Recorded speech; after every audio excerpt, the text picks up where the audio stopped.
I can tell you with certainty that most of you who are reading this had an imaginary friend at one point. A friend you made up simply because you needed someone, or something to play with, or to simply kill everyday boredom. These friends vary from person to person. Most people who had imaginary friends described them as human-like figures with characteristics that described their own personalities. However, no matter how hard you try, making anyone else believe that your imaginary friend is real is nearly impossible. No one, except you, truly believes in your imaginary friends. When I was maybe 5 or 6, I started kindergarten. Not many of the other kids there would talk to me, and I wouldn't start a conversation due to my shy nature. I went through kindergarten with no friends and not enjoying anything about my upcoming years of education. It wasn't until the beginning of first grade that I met Nick. Nick was the first to talk to me, later explaining that his imaginary friend, Eric, wanted us to meet each other. As Nick and I became better friends, he would talk to me about Eric, translating his words and emotions so that we could have one-on-one conversations with each other. As a kid, I thought that talking to Eric was like a game, and the rules were made up by Nick. After a couple of weeks, I began more tuned to Eric's personality. Nick would no longer have to translate what he'd say. It became more like talking to a real person. Then second grade came. Nick had to leave because of his absence. I had no longer had any friends. I figured I'd make an imaginary friend, like Eric. Soon, I created Greg, my new best friend. My parents soon became aware of Greg, seeing him as just a silly game that I'd soon grow out of. Before long, I had a bond with Greg, almost like Nick and Eric.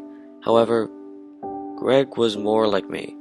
Every day I would go outside with Greg and we'd run around the yard and do normal childhood crap, like throwing rocks into ponds or exploring the woods. As I went further into life, like around 4th grade, I soon made real friends. My interactions with Greg became less frequent. When I was with my friends, I imagined Greg sad and alone, but I still did not talk to him. By middle school, my thoughts of Greg were completely erased. All the time I spent was either by myself or with my friends, doing things Greg and I used to do. In the winter, when I was in 7th grade, I was sledding and throwing snowballs with my friends. This part I remember well. We were at a large hill, trying to see who could go the fastest, and bragging about how good we were at sledding. It was one of the moments you'd never forget. All of us were having fun, until I saw him, Greg. He was standing at the bottom of the hill, shivering in the cold, looking at me with sad eyes. I blinked multiple times, trying to clear the images of him from my mind. As I was shocked to see him again, he wouldn't leave. He just stood there, his expression turning angrier the longer I stared at him. I followed his gaze as he stared at my friends with pure hatred. I looked back at him, and he slowly vanished. Although I never saw him for the rest of the 7th grade, I never stopped thinking about that day. His face was imprinted in my mind, almost haunting me. I decided I could get rid of my remorse by completely cutting myself off from Greg, destroying pictures and things I had written about him. The only thing I could not destroy was my memories of him. I thought about Greg less and went on with my life.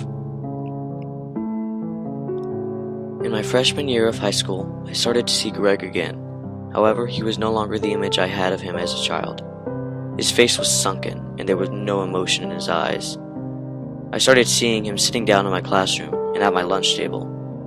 The one strange thing was, no one would sit where he was or walk where he walked. It was almost like he was a real person.